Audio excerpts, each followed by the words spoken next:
मेरे प्रिय देशवासियों, मैं हूं आप सभी का शुभचिंतक भिक्षु थीरोज्योति, राष्ट्रीय महासचिव अखिल भारतीय भिक्षु महासंघ।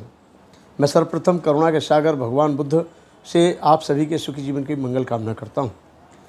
जैसा कि आप देख रहे हैं कि 2024 का लोकसभा चुनाव चल रहा है और चरम सीमा पर चुनाव चल रहा है, सब पूरा देश जानता है।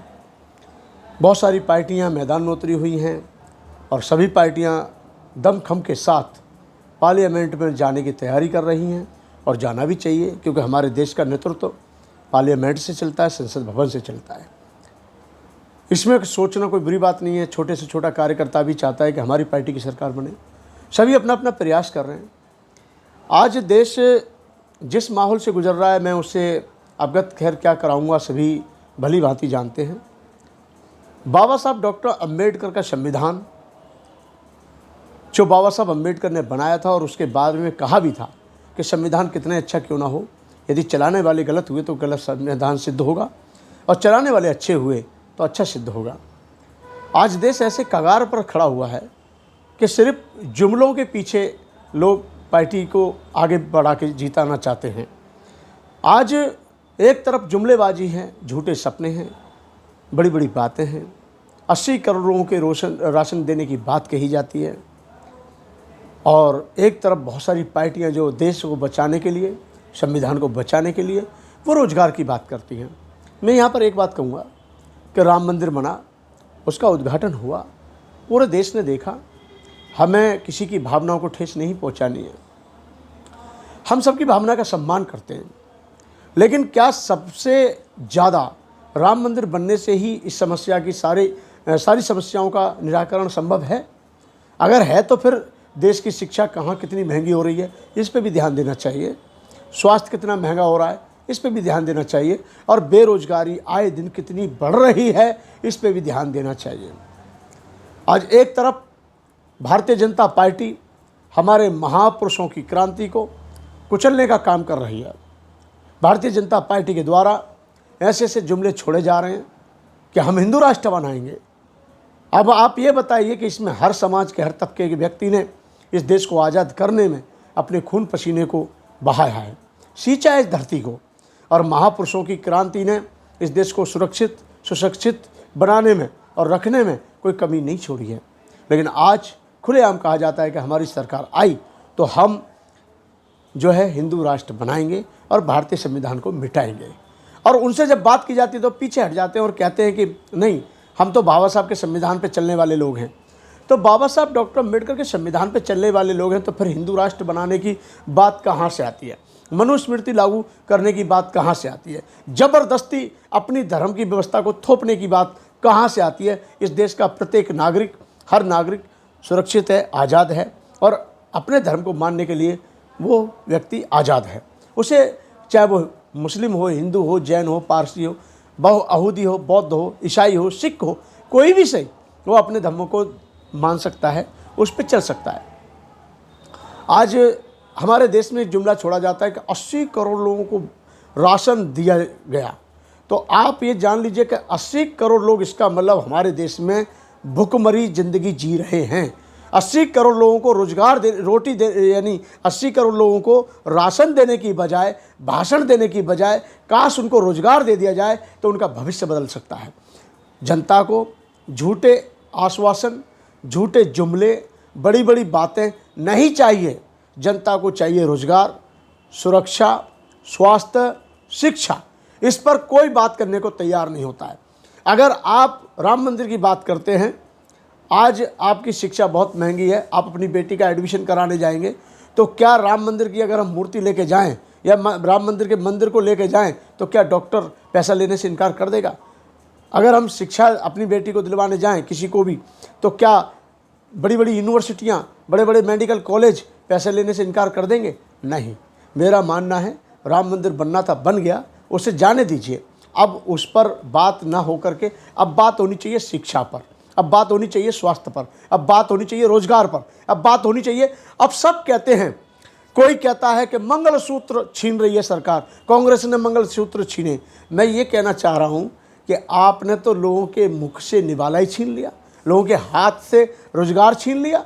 आप ये बताइए, ये सारी बातें किसकी थी? मेरी नहीं है। माननीय प्रधानमंत्री जी ने सबसे पहले 2014 में कहा था कि कांग्रेस को 60 साल दिए हैं, मुझे 60 महीने दो।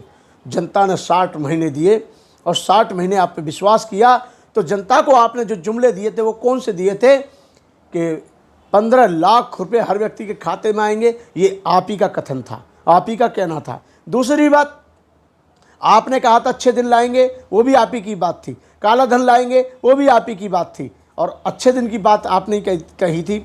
2 करोड़ लोगों को रोजगार देने की भी बात आपने ही कही थी। और यहाँ तक कि एक समय वो था जब आप गुजरात प्रदेश के मुख्यमंत्री थे, तब आपने ये कहा था कि बैलेट पेपर का चुनाव पूरा वर्ल्ड चाहता है, अमेरिका चाहता है, पढ़ा लिखा देश चाहता है, तो हमारे देश में बैलेट पेपर पर चुनाव क्यों नहीं होना चाहिए? तो आपने उस समय ईवीएम का विरोध किया था और आज आप ईवीएम का समर्थन करते हैं।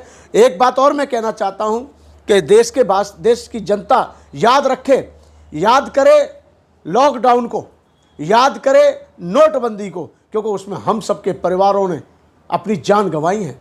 लॉकडाउन में जो दुर्गति हुई है इस देश की, वो सब जानते हैं। उस समय को भूलना मत, उस समय को याद रखो और आज ऐसी सरकार को वजूद दो, ऐसी सरकार को लेके आओ इस देश के अंदर जो यहाँ का भ्रष्टाचार समाप्त हो, आतंकवाद खत्म हो, बेरोजगारी खत्म हो, इस देश में असुरक्षित जो महिलाएं महसूस करती हैं उनकी सुरक्षा भी सुनिश्चित की जाए। और जो हमारे देश का करोड़ों बेरोजगार युवा पीढ़ी घूम रही है, दर दर की ठोकरें खा रही है, तो उसको रोजगार की भी व्यवस्था होनी चाहिए।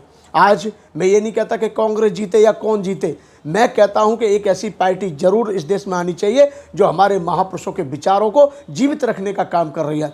ऐसे पार्टी जरूर इस देश में आनी चाहिए जो बाबा साहब डॉक्टर अम्बेडकर के लिखे हुए समतावादी एक संविधान को बचाने के लिए जो दिन रात प्रयास कर रही है। ऐसी पार्टी को हम लोग वजूद दें, उसको मजबूत करें और उसको वजूद में लाएं और उसकी सरकार बनवाएं, क्योंकि सरकार देश का उत्थान, देश का विकास, देश का उद्धार जुमलों से नहीं होगा, कुछ करने से होगा। हमें कुछ करने वाली सरकार चाहिए, जुमलों वाली नहीं चाहिए। आपने नोटबंदी की, नोटबंदी में आपने नोट 1000 के बंद किए थे और 2000 का नोट चलाया, उस पर ही आपको भरोसा नहीं है। लेकिन वो जनता की जो कमाई थी मिट्टी में मिल गई, लाखों करोड़ रुपए बर्बाद हुआ। इसकी महंगाई आज भी जनता झेल रही है, रेलवे का किराया आज भी जनता झेल रही है। तो ऐसी जो मार पड़ रही है, जीएसटी आपने कफन तक पे भी नहीं छोड़ी है, तो जीएसटी की मार, आपके ऊपर से जुमलों की मार, 80 करोड़ लोग को आज मूर्ख बनाया जा रहा है। 5 किलो अनाज या कुछ चावल दे करके मैं कहता हूं देश के अंदर आप अनाज मत बांटो, नौकरी दो, रोजगार दो, रोजी दो, वो रोटी की व्यवस्था अपने आप कर लेगा, खुद कर लेगा। इतना मैं जानता हूं कि आने वाली सरकार 2024 में जो आएगी, एक अच्छी सरकार आएगी, देश को कुशल नेतृत्व प्रदान करेगी। इतना ही नहीं, मुझे आशा ही नहीं बल्कि पूर्ण विश्वास है कि आज ये तानाशाही सरकार, भ्रष्टाचारी सरकार जो गलत नीतियों को लेकर के आ रही है और बाबा साहब अम्बेडकर के संविधान को मिटाने की बात कर रही है, ऐसी सरकार को सबक सिखाना इस जनता का कर्तव्य है। और जनता अच्छे से जानती है, हमारे देश की जनता बहुत अच्छी है। जब हमारे देश में त्राही त्राही मची हुई है, हमारे देश की जनता अच्छा और बुरा सब समझती है। हमारी देश की जनता जिसे चाहे सर पे बिठाती है और जिसे चाहे पैरों तले कुचलना भी जानती है। तो मैं यही कहना चाहूँगा कि अब हमको ऐसी सरकार चाहिए जिससे हमारा देश सुरक्षित रहे और हमारे महापुरुषों की क्रांति जीवित रहे, उनके विचारों को सम्मान सदैव मिलता रहे। ऐसा नहीं कि कुछ चंद लोगों को ही भारत रत्न मिल जाता है, घर जाकर के भारत रत्न दिया जाता है। महात्मा ज्योतिराव फुले के लिए इस देश में भारत रत्न नहीं है, मान्यवर काशीराम जी के लिए भारत रत्न इस देश में नहीं है, नेताजी मुलायम सिंह के लिए भारत रत्न इस देश में नहीं है, लालू जी के लिए इस देश में भारत रत्न नहीं है, यहाँ तक कि शिबू सोरेन जी के लिए भी भारत रत्न नहीं है, क्योंकि वो एक अपनी अपनी जातियों के नेता हैं, ऐसा इन लोगों का मानना है। तो ऐसी पार्टियां जो हमारे महापुरुषों को, जो पहले हो चुके हैं और जो आज भी हमारे देश में अच्छे अच्छे महापुरुष जो समाज का काम कर रहे हैं, देश को सुरक्षित रखने में अपनी भूमिका निभा रहे हैं, तो ऐसे महापुरुषों का सम्मान भी हो, ऐसी सरकार हमें चाहिए। आप सभी को मैं उम्मीद करूंगा कि आने वाली जो अभी जितने भी चुनाव रह गए, सोच समझ करके विचार करें और विचार करके आप अपने वोट की कीमत जानें, क्योंकि वोट की कीमत ये मान के सोचिए कि जैसे हम बेटी को बेटा देखने जाते हैं तो परख करके, जान के, पहचान के, उसके बाद कोई लड़के पर हम विश्वास करते हैं, परिवार पर विश्वास करते हैं। ऐसे ही नहीं कि थोड़े थोड़े लालच में आके हम वोट दे देते हैं और फिर हमारा शोषण होता है, फिर हम जो है उसके शोषक बन जाते हैं। तो मैं उम्मीद करूंगा देश हमारा बहुत अच्छा है, देश की जनता बहुत अच्छी है, और मैं यहाँ पर यह कहूँगा कि हर जाति का व्यक्ति दुखी है, हर जाति का व्यक्ति आज भुखमरी से जी रहा है, हर जाति का युवा पीढ़ी बेरोजगार से त्राई त्राई कर रहा है। तो ऐसी सरकार हमें चाहिए जो हमारे देश के लिए अच्छा सोचे। आप सभी को जय भीम, जय भारत।